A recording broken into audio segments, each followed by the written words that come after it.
Olá, gente, bom dia.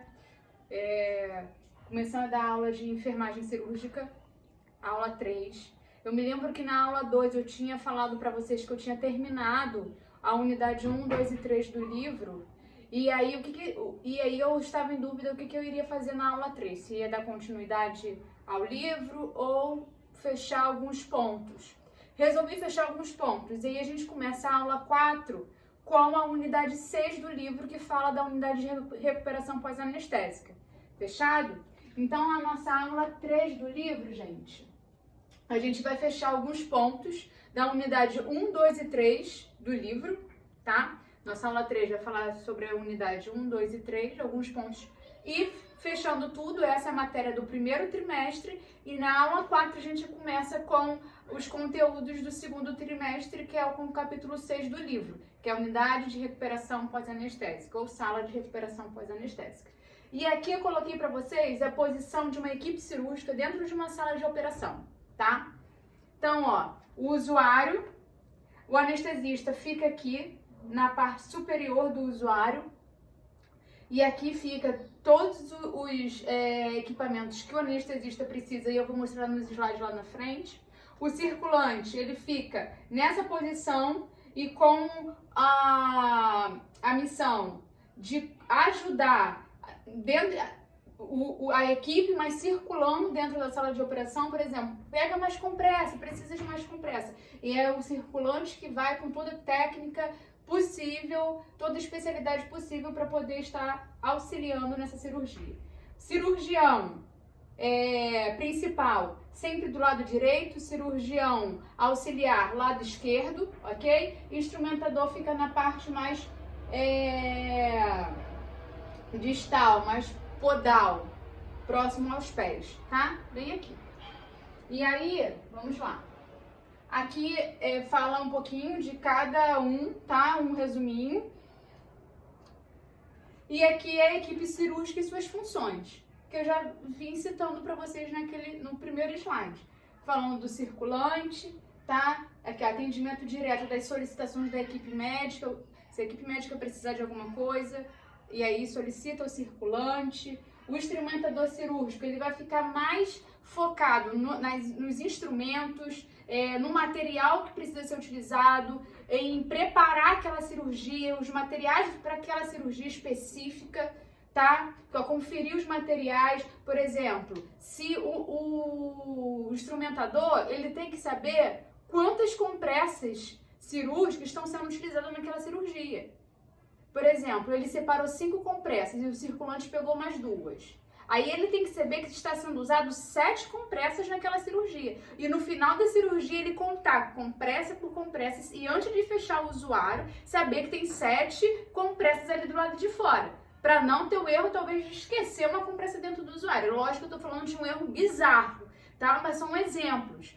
Tem que ter o domínio da instrumentação, saber aonde colocou cada instrumento que foi utilizado, qual instrumento que precisa ser utilizado, ter a especialidade até mesmo de como passar um instrumento. Você não vai pegar o bisturi com a parte pérfuro cortante e entregar na mão do cirurgião. Você tem que pegar e entregar pelo cabo, né, do bisturi. O bisturi também virado para cima, a parte pérfuro cortante, não para baixo para machucar vocês, né? E aí você vira, entrega o bisturi assim. Então tem toda uma técnica. O anestesista que fica responsável por toda a parte do anestésico, desde antes da entrada do centro cirúrgico, com pré-anestésico, até a liberação da sala de recuperação pós-anestésica, tá?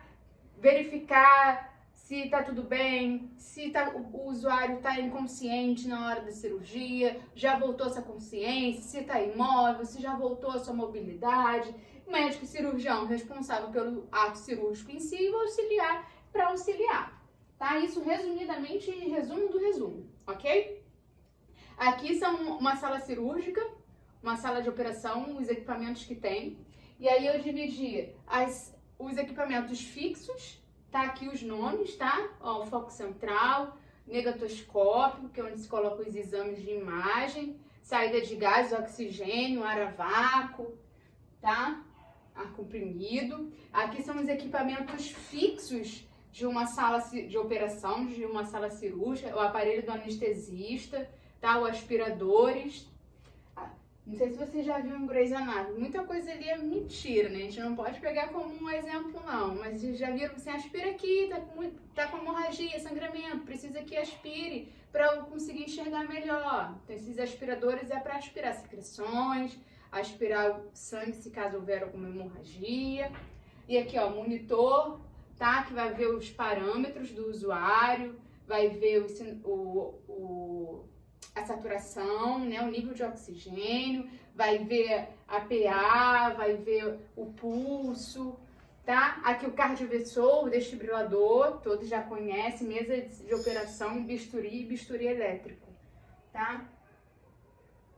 E aqui são os cuidados de enfermagem nos períodos operatórios. E aí eu coloquei no período pré-operatório imediato e no período pós-operatório. Então, os principais cuidados de enfermagem eu já tinha colocado um pouco no outro slide, na aula 2, mas aí eu fecho essa brecha aqui nessa aula, tá? Então, a gente sabe, para a gente poder também saber qual é o nosso cuidado com o usuário, a gente tem que saber qual é a diferença de um pré-operatório imediato e imediato, né?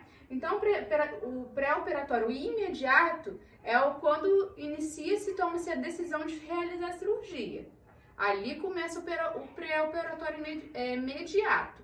Então, ali a enfermagem, ela vai acolher o usuário, pegar informações importantes, vai aconselhá-lo, confortá-lo emocionalmente, aconselhá-lo sobre a cirurgia, o que pode acontecer após a cirurgia. Então, assim, aferir os sinais vitais, averiguar se não tem nada que possa comprometer, né, na cirurgia com os medicamentos e os anestésicos que vão ser administrados. Então, esse é o pré-operatório imediato. E o imediato é quando você recebe o usuário no centro no hospital, né? Porque o pré-operatório imediato é aquelas 24 horas que antecede a cirurgia, e aí a enfermagem tem que fazer a entrevista, a admissão, coisas que vocês aprenderam lá em fundamentos, tá? Lá na primeira série. Fazer a admissão, se ainda não tiver todos os exames que o médico pediu e tiver algum exame prescrito, encaminhar esse usuário para realizar esse exame. Administrar um medicamento, se caso tiver medicamento prescrito para aquele usuário, ver a questão da dieta, se o médico pediu, 12 horas de jejum, então a enfermagem ela tem que estar de olho e anotar lá na anotação de enfermagem, prescrição, jejum, 12 horas de jejum, dieta zero, esse usuário de dieta zero, ele vai entrar em sala de cirurgia tal hora, tá? Quanto à questão do cateterismo, ou seja, se esse usuário vai ser preciso passar uma sonda vesical, tá? Um catéter vesical, preparo intestinal, se vai ser necessário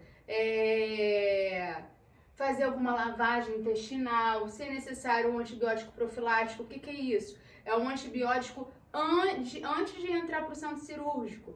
É para se prevenir uma infecção, e aí a gente fala antibiótico profilático, tá?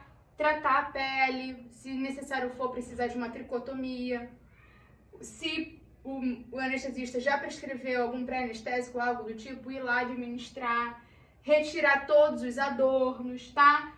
Se tiver a termo de consentimento livre, esclarecido, oferecer, entregar para o usuário poder assinar, ou se for menor de idade, a família, ok? E o transporte desse usuário até o centro cirúrgico, tá? Do leito para a maca. E aqui é o pós-operatório, os cuidados de enfermagem no pós-operatório.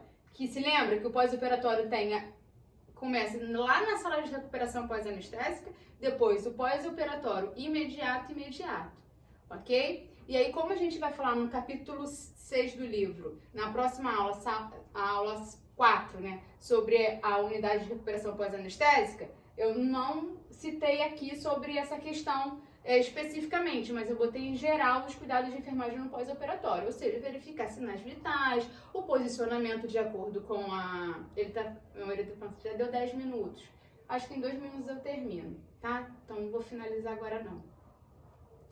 E aí verificar os sinais vitais.